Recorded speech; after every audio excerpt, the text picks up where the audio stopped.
El manejo de selectores específicos también nos sirve para formatear los formularios, tal como hicimos en algún momento que discriminamos el input de tipo email de los demás controles para formatearlo de una forma distinta.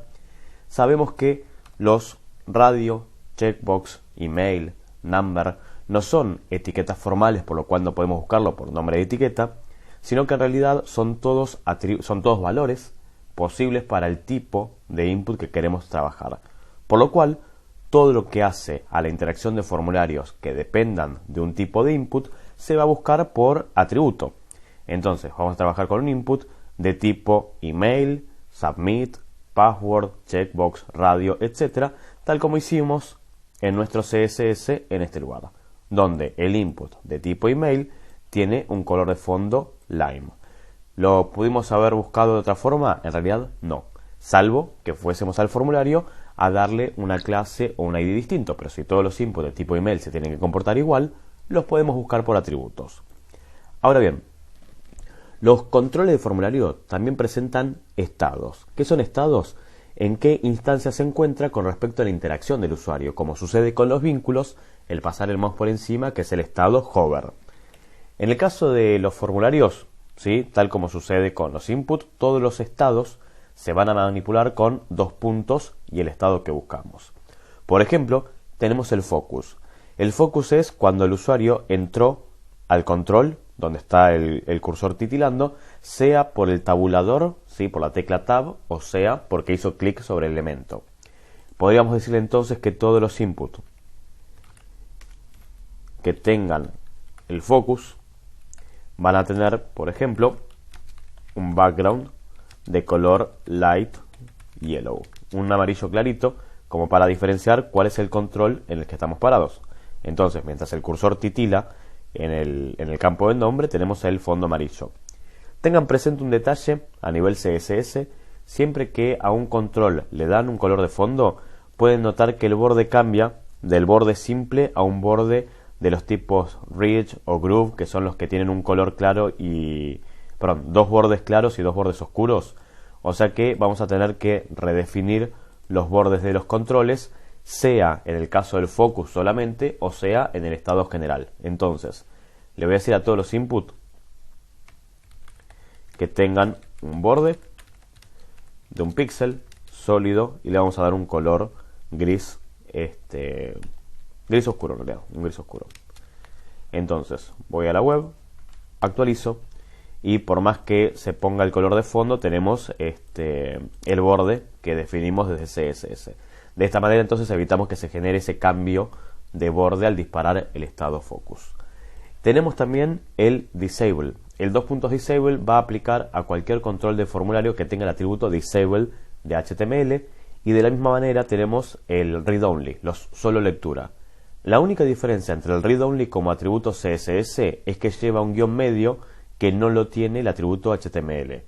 Y adicionalmente, como para tenerlo presente, el read only no funciona en Firefox, funciona en Chrome, Opera, Safari y demás. Por lo cual es recomendable que tanto disable como read only, si bien son estados, se busquen también por atributo. O sea que buscaríamos cualquier input entre corchetes que tenga disable como atributo. ¿Sí? Disable igual a disable o disable solo. Y entre llaves, lógicamente, la propiedad que queremos asignar. Probemos esto para verlo. Voy a ir al reporte de razas y supongamos que cada reporte desde la plataforma misma genera un código de reporte, ¿sí? Entonces, voy a insertar un div y voy a poner un span que diga número de reporte. Y supongamos que desde alguna tecnología del lado del servidor tenemos un input de tipo text, cuyo value va a ser el número de reporte que se le genera a este caso, y va a estar disable porque el usuario no puede interactuar con él, ¿sí? Vamos a cerrar ahí el input, voy a la web y actualizo, y tenemos el campo disable en este lugar, y le vamos a dar entonces a ese input que está deshabilitado, podemos hacerlo, insisto, por el disable y, por ejemplo, darle un display block, un ancho de 400 píxeles. Voy a la web y actualizo y el input se agranda a los 400 píxeles, o lo podemos buscar en realidad como atributo, ¿sí? Quiero un input, corchete, disable, que tenga un background black y un color blanco. Como en definitiva es un atributo además de un estado, lo podemos buscar de estas dos maneras. Y en lo particular les recomiendo que lo busquen como atributo y no como estado, ¿sí? Porque no es estándar la búsqueda por estado, no del disable, del read only, del solo lectura, ¿sí? De esta manera se garantizan que en cualquier dispositivo, sea nuevo o sea más viejo, va a estar funcionando correctamente. Y tenemos también la posibilidad de formatear los controles de tipo radio o checkbox si están tildados por medio del atributo checked, o perdón, el estado checked. El gran problema del checked como estado es que en realidad los controles de tipo radio y checkbox no tienen muchas propiedades para formatear. Entonces voy a hacer un input que esté checked. Y le vamos a decir, por ejemplo, que tenga un background red, un color cyan y un borde de 4 píxeles sólido rojo. Voy a la web, actualizo y podemos ver que este está chequeado, pero sin embargo no hace nada, ¿sí? En el caso de los checked, la única posibilidad que tenemos es volver a combinar los selectores específicos. ¿Qué podemos hacer? Si tildo este checkbox, voy a buscar el label que está al lado y voy a formatear no el checkbox, sino el texto. Para eso, para que esto funcione, sí o sí, tenemos que trabajar con la separación de, por un lado, el checkbox y por otro lado, el texto. No importa si están los dos adentro del mismo label. Si tengo tanto el radio como el texto en el mismo label, estoy obligado a que este texto esté encerrado en su propia etiqueta. Por ejemplo, en span. ¿Por qué? Porque tenemos que buscar un elemento que sea hermano del atributo chequeado. Entonces, si le digo, el input va a estar chequeado y quiero buscar como hermano lo que venga después, cualquier label, por dar un ejemplo, en el caso de los checkbox tenemos primero el checkbox y después el label. Actualizo y podemos ver que tiene el rojo y el cyan, ¿sí? O sea que aplica tanto el background como el color.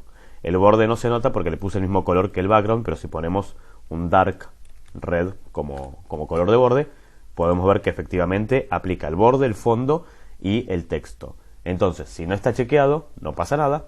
Y si está chequeado, funciona. Pero como el radio y el checkbox no son formateables, siempre vamos a estar trabajando con algún elemento hermano, algo que venga a continuación de. Y por último, los controles de HTML5 tienen inputs que vienen prevalidados. ¿Qué quiere decir esto? Que antes de enviar el formulario se van a verificar. Por ejemplo, el nombre es obligatorio. Cuando lo quiero enviar, me va a frenar indicándome que tengo que completar ese campo.